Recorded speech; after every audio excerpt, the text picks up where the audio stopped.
หมายสูงค่ะเมื่อในเป็นวันที่13เดือนธันวาคมที่12ปี2565เป็นวันเสาร์ในตอนในเดือนเอาพี่น้องเฮาค่ะมาถอมมาเลเพียนโดยฮู้คือตันหลอกลายกลหลักกลโจรเขาว่าจังหนังไหนนะคะอ้อกับปานมือเหลียวในกอลีโกลีกากแต้ๆในคะเนาะเพจำโตนะคะก้วยกาสั่งว่าเฮาค่ะฮู้คือตันเขาเพราะว่าในจึงไหนเฮาค่ะก็เตทุกหญ้า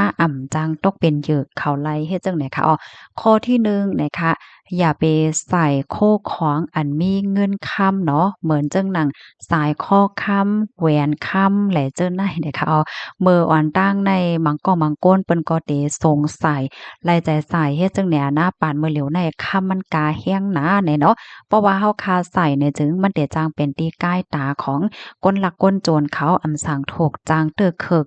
ต่อรองลอดเพ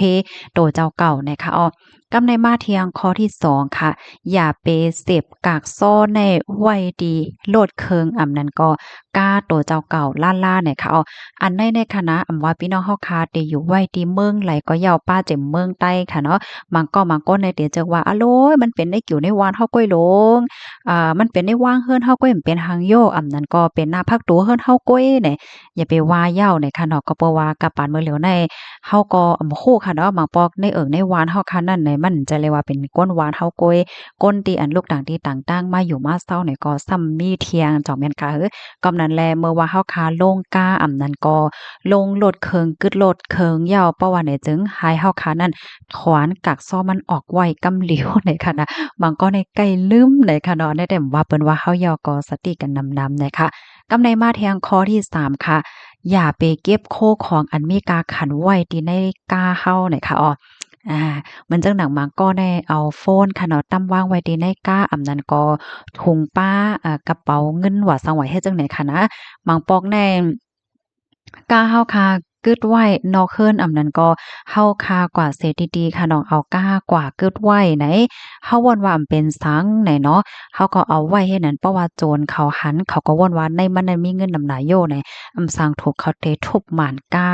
กวายไล่นะคะเอาสอนเจ้าหนังว่าอย่าลอดไล่ค่ะเนาะถุงเฮาคันนั่นแต่เอากว่าก็มันนักหนาในให้เอาผ้านั้นก็เอาสังเสไม่เฮไว้ห่มไว้อย่าไปให้เขาหันกระเป๋าเฮาในค่ะเนาะแอบเงินเฮานั่นนะคะอ้อกำในมาแทงข้อที่4ค่ะอย่าไปนุ่งเสื้อโคปิดปอดแห้งหนาลาเฮ็ดจังได๋อ้อเนาะแห้งเลยว่าจังนั้นแหละหลายๆก็เตแลใจนุ่งกันย่อก็ยุ่มยำว่าพ่อแม่พี่น้องคนที่เขาหลายๆก็แลใจให้ลูกลางนางเมไผไหลนุ่งค่ะย่อเนาะนุ่งปิดๆปอดๆในค่ะนะสร้างถูกมันจังเป็นเพเนี่ยค่ะบางก็เนี่ยก็ได้เอาข้ออ้างว่าตอนหนังตีป่นตีป้านเปิ้นยังลงกันลูก้นเมืองนั้นเมืองในเปิ้นยังลงกันแหนในแค่ย้อนเปิ้งนี่เป็นพี่น้องค่ะว่าเฮาโหลไหลด้วยเงาลายเตียนเฮาใครอยู่นั่นป้าไหนค่ะเนาะค่ะเหมือนจังหนังบางเปิ้นตีในไหนด้วยกว่าตั้งซ้ายตั้งขวาตั้งหน้าตั้งหลังไหนก็ปลิกก็มีกว่าโกตีเฮ็ดไหนเพราะว่ามีห่างๆมาไหนก็เปิ้นก็จังย้อนตั้งจอยเทียมดีภูมิปนพ่อนเขาไหลกำซื้อเนาะก้วยกะว่าเพราะว่าเฮาคามาด้วยในปื้นที่เฮาคาโลอำลิกับเลยเดียกเป็นได้เป็นเนอมา1 2 3เฮาคาย้อนตามจอยแถมที่ภายไลยาวจ่องเปิ้นซ้ำเตจังลำยอบก้นที่อันมาป่นเปลี่ยนเฮานั้นไลหือไหนให้เฮาคาด้วยเงาลายแหลเปิ้นตีจังไหนป้าไหนคะน้อง กำในมาแทงคอที่5ค่ะอย่าไปป้อเอาเงินกึกโตนำแห้งหน้าได้เนาะอันนี้ก็จังเป็นเพศได้ว่าเฮ็ดไหนคะมื้อเฮาคาได้กว่าเนินนั่นเฮาคาครึ่งนี้ไลเอาเงินกึกโตเฮาคาจ้อมหนังอันที่เฮาคาโหลดจ่ายให้มันเพียงพอข้าวตังเฮาเฮ็ดจังนั้นก้อยเนี่ยค่ะเนาะเพราะว่าเฮาคา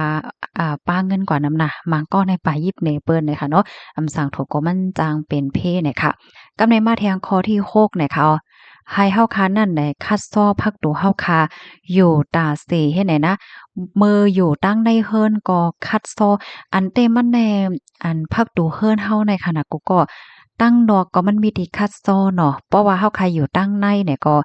เพราะว่ามีที่คัดซ้อพักตัวป้าแค้นลีว่านะอันนี้คำมั่นใจว่าที่เฮิรนพี่น้องเฮาคาเขาจ่องมีไว้ป้าค่ะ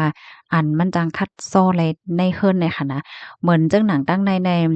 มันมีคะแนนเลยสิว่าบางคนในเปิ้นใจอันปิกเปิดพักโดที่มันปั่นเอานั่นค่ะนะอันไทเขาฮ้อลูกเบ็ดในนั้นตั้งในมันจะมีตีเลขตีกล้องหังเฮ็ดจังไหนนั่นค่ะนะให้มีจังนั้นป้าเนี่ยค่ะกำในมาเทียงคอหนึ่งเนี่ยค่ะ เมื่อพ้องตีพี่น้องเฮาค่ะกึดโลดกึดกานั่นค่ะนะบ่เป็นไรไหนเพราะว่าพี่น้องค่ะเลิกไลไหนจึงให้กึดดีในเฮิรนไหนเนาะเพราะว่าพี่น้องค่ะอยู่ที่ห้องคาดไหนก็ห้องคาดบางทีในเปิ้นก็ได้มีวางตอนตาเกิดกาไว้ปันบางทีก็มีปันไหนเนาะเพราะว่าเลิกไลในพี่น้องเฮาค่ะโหลเลิกที่อันเปิ้นมีวางกึดกานั้นไว้ปันคะแลแนวเพราะว่าเฮาค่ะกึดไว้จ้อมกิ่วจ้อมตั้งไหนมันก็จางเป็นเพศดอกกาเฮาค่ะไลเนี่ยค่ะกำในมาแทงคอหนึ่งค่ะเพราะว่าพี่น้องเฮาค่ะสั่งซื้อโคของสังเสเมียวๆค่ะนะเพราะว่าเปิ้นมาส่งยาวเนี่ยจึงให้พี่น้องเฮาค่ะนั่นแนดเอาโคของพี่น้องเฮาค่ะเข้าเฮิรนกำเหลียวเนี่ยค่ะเนาะอย่าไปเอาโคของเฮาค่ะนั่นตั้มไว้ที่นอกเฮิรนหึงไหนอ้อ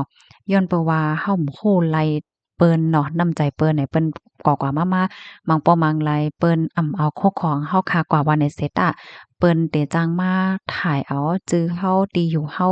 หมายโฟนเฮาแหละจังไหนกว่าไลเนี่ยค่ะนะกำในมาแทงคอหนึ่งค่ะคอเลื่อนสูดไหนอ้ออย่าไปปล่อยให้โตนไหม้จ้อมหิมเฮิรนเฮาค่ะในมันมันหนำหนามันใหญ่หนานั่นค่ะน่ะตัวอย่างเปิงแตกมันไหนหน้าเฮิรนพี่น้องเฮาค่ะนั่นมีไว้ต้นไม้ต้นหนึ่งค่ะเนาะแล้วก็มันต้นไม้เนี่ยมันใหญ่น่ะกิ่งมันไหนก็มันยืนออกมาตั้งนอกให้ไหนอันนี้ก็สร้างทุกข์ในก้นลักก้นโจรเขานั่นเขาจังไต่ต้นไม้แล้วก็เข้าที่ในแว้งเฮาไลเนาะบางปอกต้นไม้มันจะอยู่ที่นอกเฮือนเฮาแหละจังเนี่ยเนาะอันในเฮาค่ะเนี่ยก็โหลไลสติค่ะเนาะ